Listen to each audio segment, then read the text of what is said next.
opportunity, Your Excellency, if you may allow me, give a word of assurance to the public service.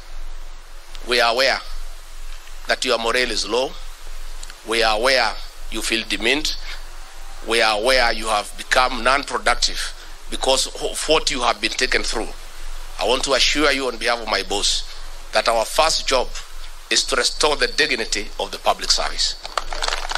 Our first job is to cushion civil servants from harassment by officers in the police force under the guise of fighting corruption.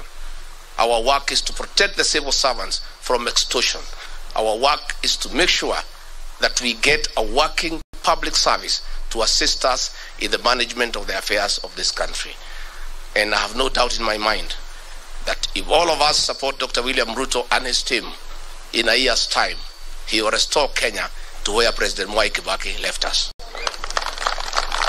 It is now I'm the most privileged person to invite a brand new president. So join me in inviting the President of the Republic of Kenya, Dr. William Samoei Ruto, to come and say something.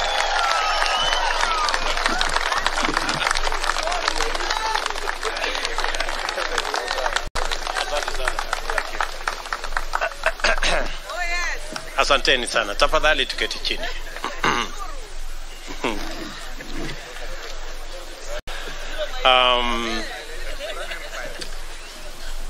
Of course you agree with me that I am overwhelmed. This is a moment like no other. And let me first take this opportunity to thank the Almighty God. Yes, it is God. I say it is God. Without God, we wouldn't be here.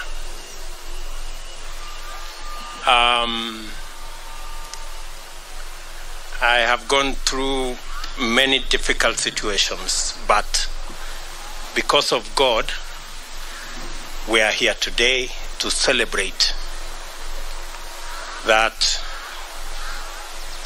today the people of Kenya have made a choice, and that choice has been confirmed by our judiciary. Let me first and foremost say we are truly grateful as a team, as the Kenya Kwanza team. We are grateful to God because we have come a long journey. We have worked hard. But as the Bible teaches us in Proverbs 20 verses 7, that some trust in chariots and others trust in horses, but we trust in God. It's not the waking up early. It is not the working long hours. It is the favor and the grace of God that has gotten us here. And we are acutely aware of that. Let me also, in a very special way, thank many people who have prayed for us from across the religious divide. Many people have prayed for us. In fact, I said on the day I was given the certificate, I said we were prayed into victory. I want to thank many people who prayed across this country. Many people fasted, and we are truly, truly grateful. And I want to say to the people of Kenya and to those who have made effort to get us here that we will not let you down. We will work hard and we will not let you down. Let me also, in a very special way, thank my friends, starting with my wife Rachel, who prays for me every day. Before I leave the door from that house behind me, she always holds my hands and prays for me. And my children, for believing in me and always encouraging me. Very special thanks goes to my friends seated here, the people we started this journey with, under very difficult circumstances. I know many of you have suffered because of being my friends. Many of you have been taken to court. Many of you have been harassed, your children, members of your families. The only crime is that you chose me as a friend. I don't take it for granted that you are my friends. We started with many of you who are formerly members of Jubilee. You know what happened to us. I do not want to say. But we believed in a better Kenya. We believed in a freer, more democratic, more rational Kenya. Along the way, many brothers and sisters joined us from other political parties. I want to also say a very big thank you to them. They gave momentum to our journey. And I want to say asante sana.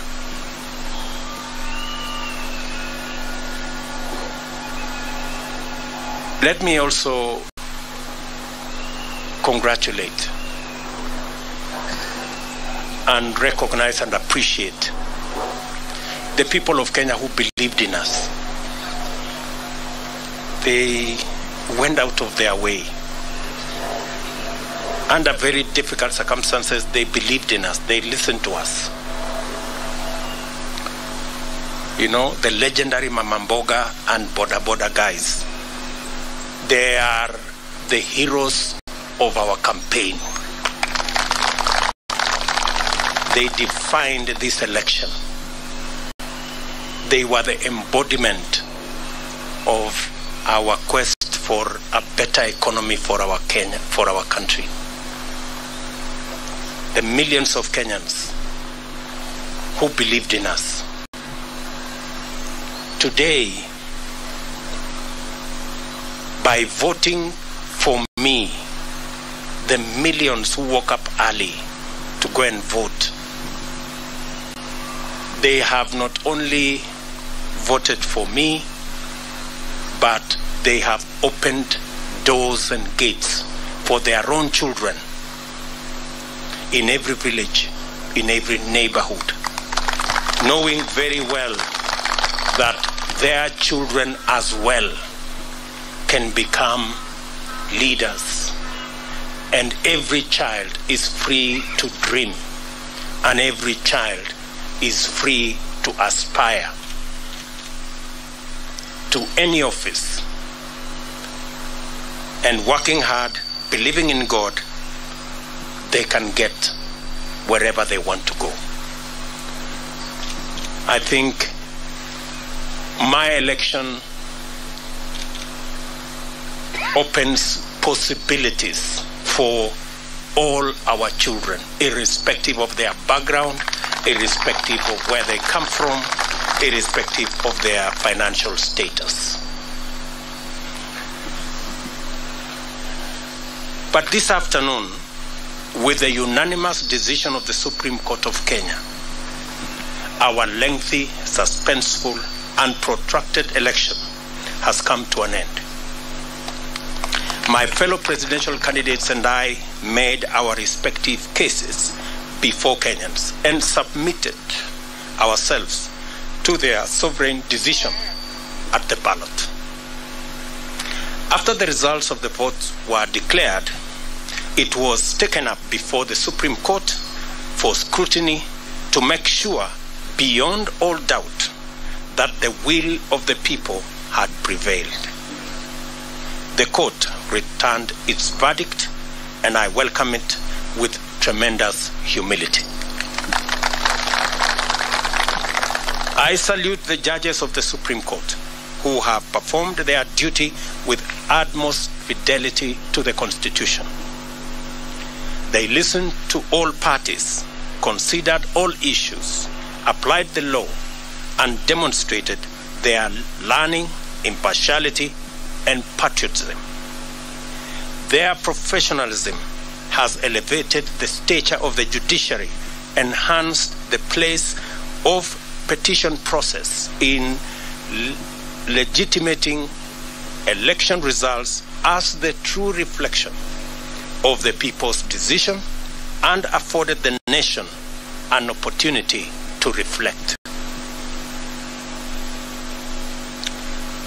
It also afforded the nation an opportunity to debate and to come to terms with the implications of the last general election. I do not take this for granted, and I thank the judiciary in general and the Supreme Court in particular for staying strong as the shining beacon of constitutionalism and the rule of law, even in the most daunting of circumstances. And you know what I mean. The Supreme Court scrutinized, examined, and dissected and tested the declaration of the Independent Electoral and Boundaries Commission against the high standard established by the Constitution. The decision vindicated the Commission's effort to go all the way and deliver an election that exceeded public expectation and fully met the constitutional threshold of a secure, transparent, free, fair, and accountable election. The return of a unanimous decision on all the 9 issues confirms the fidelity of the IEBC to both the law and the Constitution. I therefore commend the Commission for their noble achievement at tremendous and regrettable cost to serve the people of Kenya by ensuring that their sovereign will is upheld. As I do that, we are all aware that there are men and women who lost lives in this election when they shouldn't. There was blackmail, threats, intimidation, and all manner of attempts to subvert the will of the people. The IEBC stood firm. The judiciary has vindicated the IEBC. This appreciation takes us to the point of proper appreciation of the just concluded legal process. Many of our supporters were a little unhappy about the delay, and some might have been tempted to impute bad faith in the petitioners who they say they saw to be taking advantage of the law to frustrate their wishes as expressed through the ballot. A lot of this anxiety is the result of long-standing suspicion of national institutions, especially when political contestation is involved. The Constitution of Kenya 2010 has done a lot to create comfort in institutions and the rule of law, and we continue to make encouraging progress on the path towards becoming a higher trust society, standing fully on its constitution. It was therefore perfectly legitimate for the petitioners to go before the Supreme Court to have their questions answered, doubts assuaged, and fears allayed. By exercising their constitutional right to take advantage of opportunities to establish the truth, the petitioners tested the result and inscribed upon it the highest stamp of judicial, legal, and constitutional approval. Our electoral and judicial institutions have won, and the Constitution has asserted itself and prevailed. My esteemed competitors now have a credible basis on which to consider the outcome, and we are vindicated by the choice of the people of Kenya. The court's decision completes the loop of institutional stewards of the rule of law, entrench our constitution, and express the sovereign will of the people who have articulated themselves quite eloquently, directly, and through their constitutional institutions. I congratulate all patriotic Kenyans who presented themselves as presidential candidates. It is not an easy decision, and a national campaign is not a walk in the park at best. I want all of you to know that your effort is acknowledged and deeply appreciated. Wahiga Mwaure and Ruth Musheru, George Wajakoya and Justina Wamai, the Honorable Raila Odinga and the Honorable Martha Karua. May the spirit of love for country and selfless service lie long in your hearts, and may Almighty God always remember you. Competitive electoral politics can make and has made our politics an arena utterly devoid of grace. This fills the life of political candidates with loneliness, worry, and exaggerated sense that the stakes are do or die, and elections therefore matters of life and death. It poisons political competition, exterminating the sporting spirit which unites winners and losers by enabling them to access the grace to define their relationship in terms of what they share and not what divides them. Democracy is expected to unite a people, strengthen their society, and improve their institutions, and must not become an acrimonious, fearful, and desperate enterprise. We offered alternative visions and missions and submitted to the sovereign decision of the citizens of Kenya. We are only competitors, not enemies. We vied to unite and strengthen Kenya, not to divide and weaken it. I therefore consider all of my competitors to be my worthy compatriots. Kenyans are united in the quest for a better society that is kinder to its children, gentler on the vulnerable, respectful of their rights, and committed to serving them. Those who voted for me, as well as those who voted for my competitors, want the same thing for themselves and for their children. I honor this aspiration, and I am committed to do and to rise up early, work hard all day, every day, so that we can realize it together. My deputy and I and the Kenya Kwanza team pledge to make Kenya a country of everybody and everyone. My administration shall do justice to all, regardless of their social status, religion, ethnicity, gender, whether they voted at all or whom they voted for. I therefore extend a hand of brotherhood to all my competitors and to all their supporters. We are not enemies, we are Kenyans.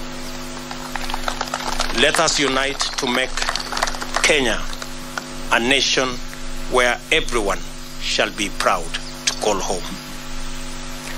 My administration will recognize in full the now established tradition of honoring our leaders who have served this nation and shall not in any manner interfere with their privileges and their entitlements in retirement. They are revered elders of our nation who deserve respect at all times.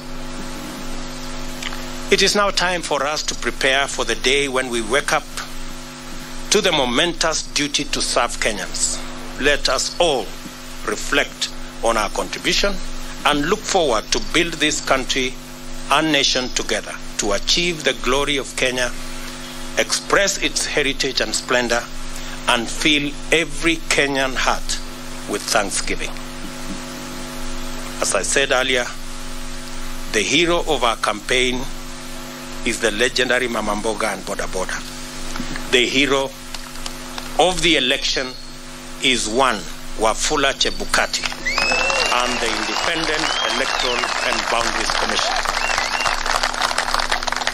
And the hero of our democracy and the rule of law and constitutionalism is our judiciary. We celebrate all Kenyans, and I pledge and commit to work as the Kenya Kwanza team in making sure that we take Kenya to the next level. I will be making a much more comprehensive statement further down the road. I thought I should recognize everybody who has made a contribution towards this success today. As I said, it's not about me and my good brother Gachagua and the leaders who are here. It's about all millions of Kenyans who have made a contribution to us getting where we have. I will shortly be putting a call to my good friend, President Uhuru Kenyatta.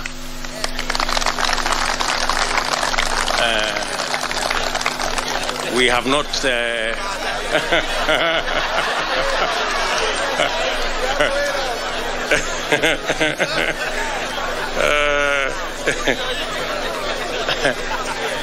we have not I haven't talked to him in months. But shortly I will be putting a call to him so that we can have a conversation on the process of transition.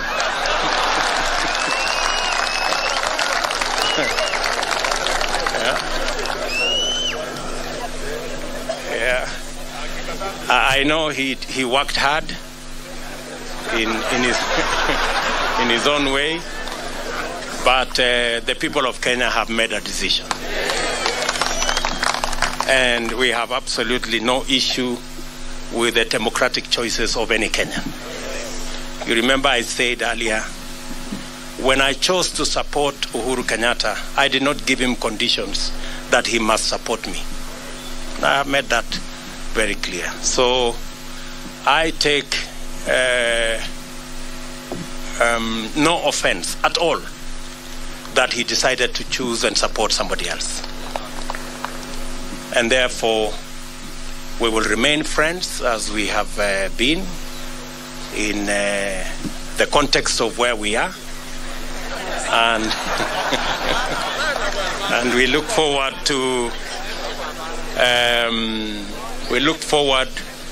to building on the foundation that's already there in the many issues that I worked with him, and be able to take Kenya to the next level in the many things that we would have wanted to do that we did not do.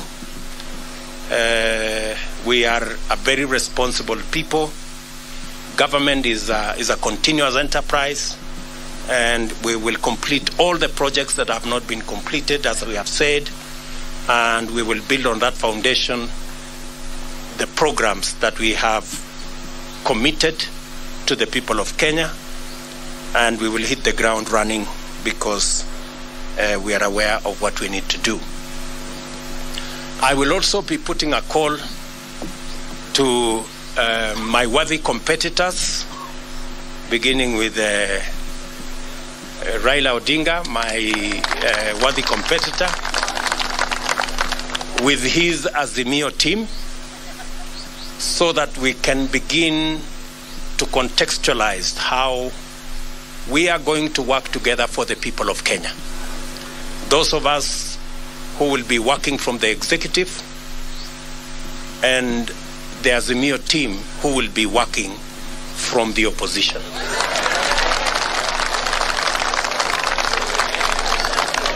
And as I committed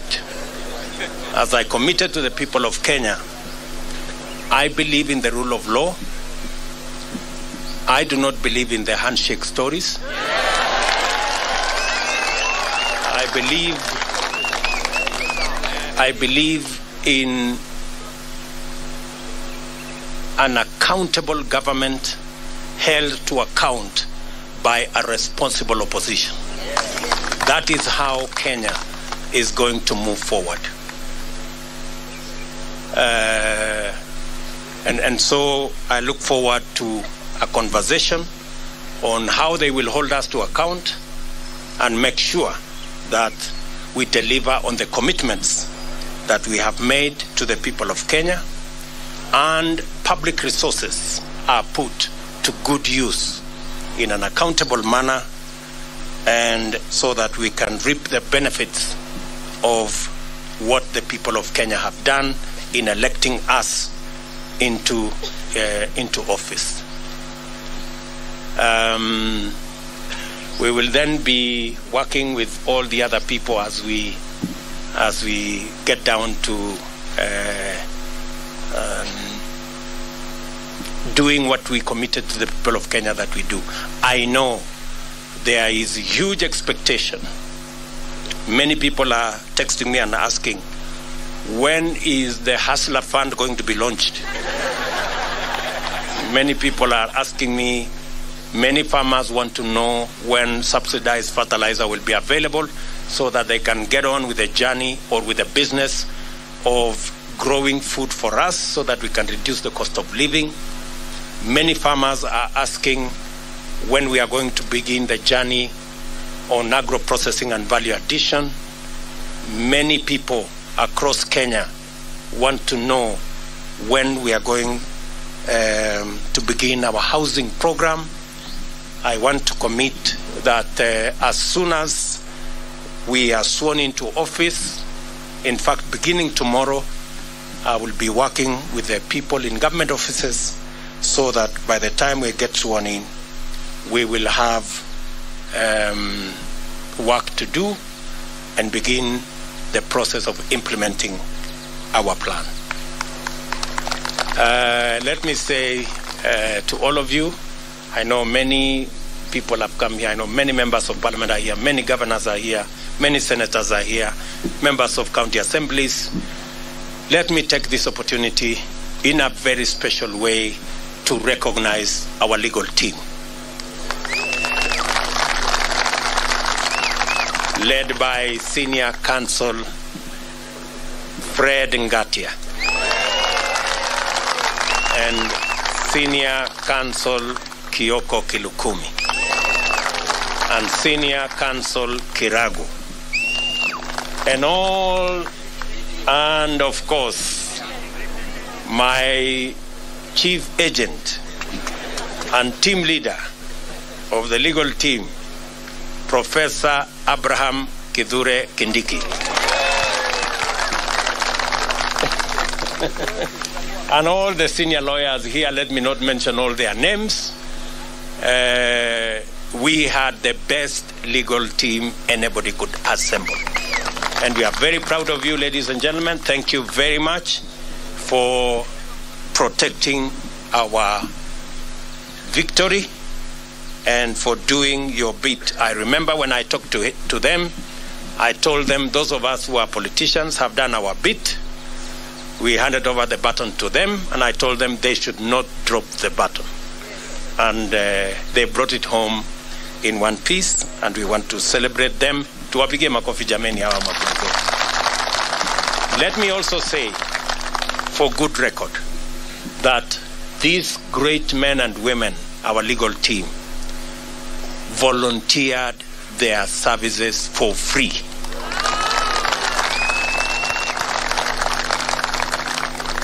It is amazing that they said this is a patriotic duty they are doing for their country. And they were going to donate their time, their intellect, their professionalism to make sure that they do that is what is right for Kenya. Ladies and gentlemen, I sincerely appreciate on behalf of the Kenya Cancer team your sacrifice, your contribution, and your commitment to this journey. Asanteni sana. Of course, there are many volunteers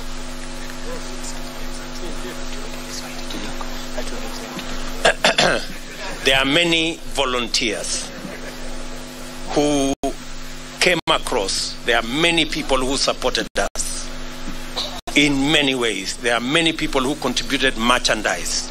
Many people contributed resources of all types.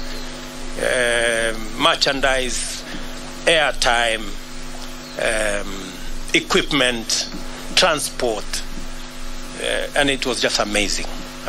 We ran a campaign. Many people believed that I was very organized, but I want to tell you, it was not me. Nobody will be vilified or victimized or